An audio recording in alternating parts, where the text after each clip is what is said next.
What is going on, guys? Coach Joe here at the Lions Den located in Colmar, PA. And in this video, we're gonna be giving you guys some tips to help train through low back pain, specifically when it comes to deadlifting. Now, I find this video very timely because I recently had tweaked my back and I used all the tips in this video to get back to training and also train through the tweak. So we're gonna kick it over to Coach Matt. He's gonna break it down. Let's get on over to it. What's going on, guys? Good to be back on the channel. For those of you who haven't seen me pop up in one of Joe's videos yet, my name is Matt. I compete in strongman, do powerlifting style training alongside of that, and I've got a degree in exercise science, etc, etc, etc. You probably don't care. Let's just jump to the video. Today I'm going over something I hope can really help some of you guys out, which is how to train your deadlift and your squat with low back pain, and not only train it, but hopefully feel like you got something out of your workout and you didn't just move an empty barbell the entirety of your session. I'll be covering the deadlift variations here on Joe's channel and then the squat variations back on my channel. It's just Matt Malloy. And if you're struggling to pick the right guy, it's me with the stone on my shoulder and not the guy playing the flute. Flute guy. Now, these aren't just exercises where I'm like, yeah, theoretically that'll work. It's all stuff that I've used in my own training going through a bad bout of low back pain myself. There was a period of time where I was legitimately pulling a trap bar deadlift off of blocks with a single plate on each side, and it was killing me. And just bending over to pick up plates in the gym was so excruciating that I'd just outright avoid it, or I'd let the clients all do it for themselves. I know how frustrating the process of getting through low back pain can be, and I know how demotivating it can be to try and go into the gym day after day with low back pain.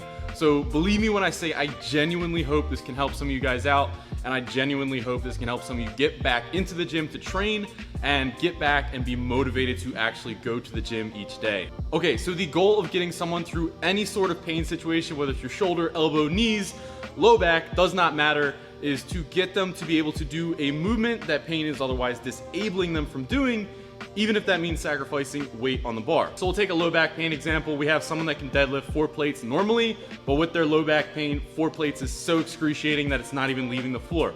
Cool. We'll see if 3 plates work. 3 plates is still really painful. Go down to 2 plates. 2 plates still really painful. Down to 1 plate.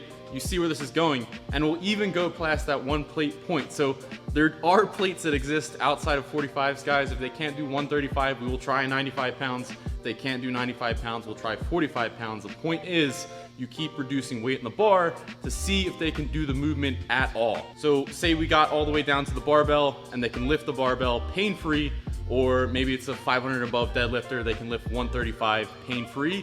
That's great. And that is what we will have them do, and that's what you want to be doing in any sort of pain situation. If they can do the full range of motion, run them through the full range of motion. If you exhaust all of your options, say you got all the way down to a barbell or you got all the way down to body weight and it still had pain, that's when you move on to variations that closely resemble the exercise you're trying to get them to do. And this is all great. This is exactly how you address any sort of pain situation for any joint on the body or any muscle on the body. It's exactly what you want to do. However, believe me when I say there are only so many sessions you have in you of deadlifting an empty barbell before you want to smash your face through a wall.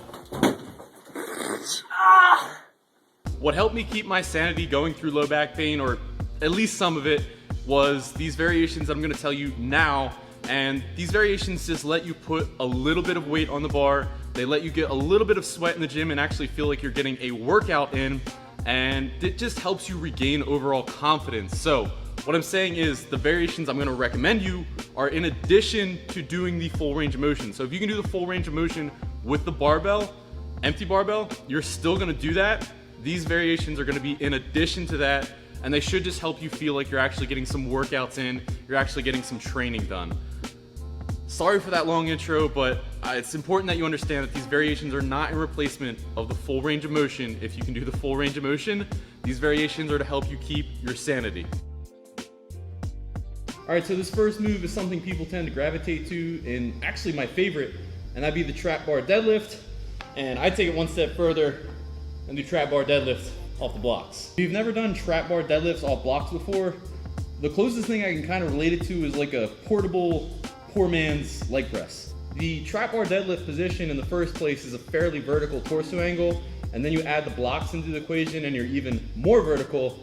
So basically speaking, you're taking a majority of the stress off your lower back and actually ending up putting it into your quads mostly, and it really feels like a leg press. It's actually kind of cool. Even during my most intense periods of low back pain, I was at least able to get some sort of weight on the trap bar, and even if I had to do a whole bunch of reps, I could at least get a sweat going and maybe get some minor conditioning in and some grip work in, as opposed to just doing the empty barbell. And then when I started to get better, even when I couldn't really deadlift up to 3 plates, I was able to actually challenge myself on the trap bar block pull, which is really why I liked it. Even with more intense low back pain, I could still train to a higher degree, and I could feel like my workouts were actually worth a damn, and I wasn't just kind of coming in to spin my wheels. And then obviously as your low back pain subsides, you can drop this lower and lower, so you can choose lower blocks. You can go with the trap bar on the ground with the high handles. You can move to the trap bar with the normal handles, and just progress your way down as your low back pain subsides. Also, there's really nothing to this movement in terms of a learning curve. Trap bar deadlift is very simple.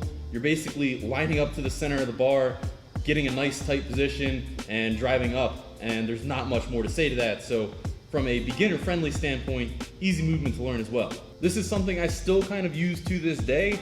In my programming currently, I actually have frame deadlifts, it's right over there. And the frame is basically a very slightly harder version of the trap bar block pull. So still something I use to this day. Really love this movement. If you have low back pain and you think it's too serious for you to train with, try this out and see if it doesn't work for you before you just completely decide to quit on the gym. Okay, go-to number 2 is another obvious one, which is the block pull. Now you don't need the fancy wagon wheels to do a block pull. You can obviously do them off of the namesake blocks, or if you're in a commercial gym, you're most likely gonna have to do the rack pull and mess up the barbell, but it's a commercial gym, they're probably already messed up.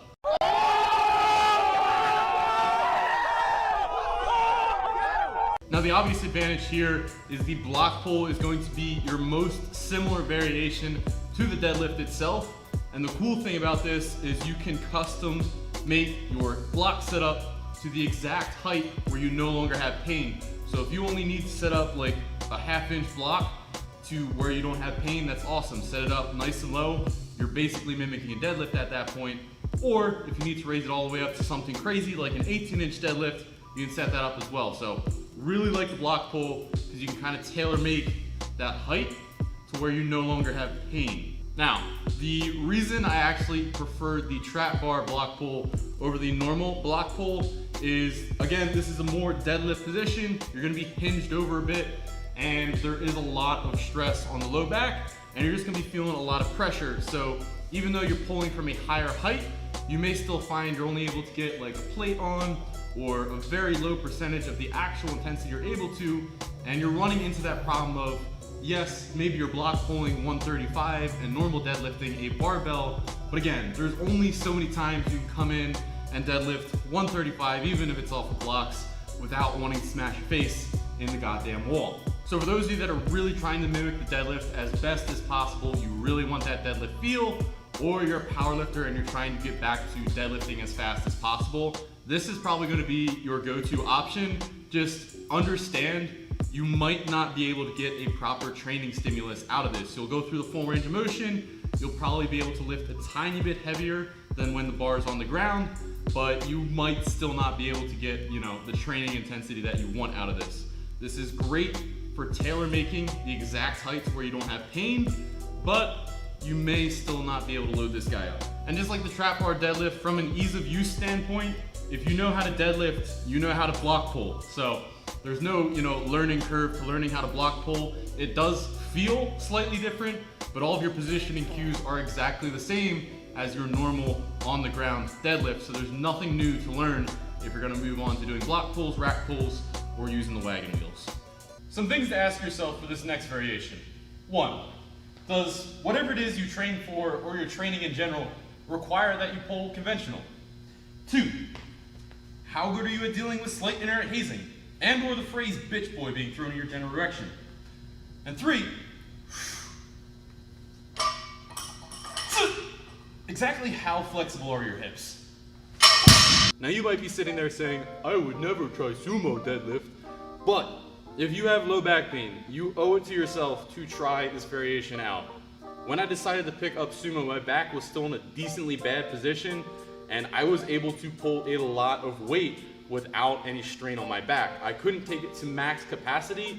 There is still going to be that little bit of strain on your low back, as with every movement, but I was able to pull some serious weight, even though my back was still seriously hurting. Now, the thing with sumo deadlift is, though we call it a deadlift, it's more of a fancy squat when we get right down to it. It doesn't have that same hinge pattern that our conventional deadlift does, and instead a lot of the stress is going into your hips and into your quads as you kind of squat the weight up more so than hinge the weight up. Now, I will admit bias here, my best movements in the gym are squat patterns, so it probably makes sense that I like the sumo deadlift since it does mimic more of that squat pattern than the normal conventional deadlift, but the amount of pressure it takes off of your low back, regardless of that, is just undeniable. I know those of you that compete in strongman, this might not be looking like a super good option for you, but you can at least use it for, a training block or two to get you through the worst part of low back pain, and then switch back to your conventional. And for the rest of you, you're just able to use sumo deadlift, so I'd highly suggest trying it. Now, the one caveat I would say is if it's your first time deadlifting sumo, there's a lot of stress on your hips. So you could go in and deadlift sumo and trade your low back pain for hip pain if you're not careful. As with any new movement, you want to take your time to progress into it. And I know with my time sumo deadlifting, that was the thing that was really, really sore, was my hips, just because they were not used to that position. So take your time with it. The sumo deadlifters of the world do more so complain about that hip pain than they will, low back pain. So don't trade your low back pain for hip pain. Be careful with the movement. Progress yourself as you normally would for any new movement in the gym. As for learnability, you will have to learn sumo if you've only ever pulled conventional, but while people make it out to be this super advanced movement, I don't think it's that bad to learn it to a competent level. Notice I say competent level, not the advanced level. There's a lot of cues going into it. There's a lot of positioning things. It feels distinctly different from a conventional pull, but I don't think is as bad as people make it out to be. If sumo is something you're interested in learning, I'd highly recommend going to Bryce Krawcheck's channel, Calgary Barbell, and learning it from him. He's got a lot of good cues. That's where I learned it from, and I watched his video, and it was basically instant, very easy to learn. So that is something you're interested in, go check that out and learn it proper way first time. Don't just make it up as you go. I'll finish up with saying for sumo deadlift, just set your pride to the side. Who cares about what the internet thinks? This will reduce some pressure on your low back, and you'll probably like how it feels. So if you are going through some intense low back pain, again, highly recommend this movement along with the others. So that wraps up the deadlift variations. Like I said, these squat variations can be found on my channel. For those of you currently going through low back pain, I highly, highly recommend giving these a shot. You may surprise yourself with how well these can feel. And at the very least, just add these on to whatever you are currently doing it in the gym. If that's nothing, definitely add these on. I know logically, when you have low back pain, you think bed rest is going to fix this. If I just stay out of the gym for a month, this will fix my low back pain, when it's actually the exact opposite of what you want to be doing. You want to be staying moving as best you can, running through full ranges of motion, even if it's just body weight, and keeping active. So I really, really hope this helps a bunch of you guys out. I know how difficult this stuff can be, and I really want to see you guys get back in the gym, those of you that do have low back pain. So Joe, thanks so much for having me on the channel. Check out the squat video on my channel, and I hope to catch you guys all in some video in the future. I'll see y'all later. So first off, I just want to say thanks, Coach Matt, for making this video. He's an awesome guy and a coach here at the Lion's Den. Great YouTube channel. So if you guys can, go over, subscribe to Matt's content. There's a ton of value, and it's really going to help you guys with your lifting journey. I also want to piggyback and say whatever Matt had said in this video, I completely agree with, and my team and coaches all handle it the same exact way. So these tips have really helped me when I get a tweak in any lift, and use these tips specifically for the deadlift. Always interested to hear what you guys have to say, so if you can, leave a comment down below. Be sure to like it and also comment back if you have any questions regarding the topic.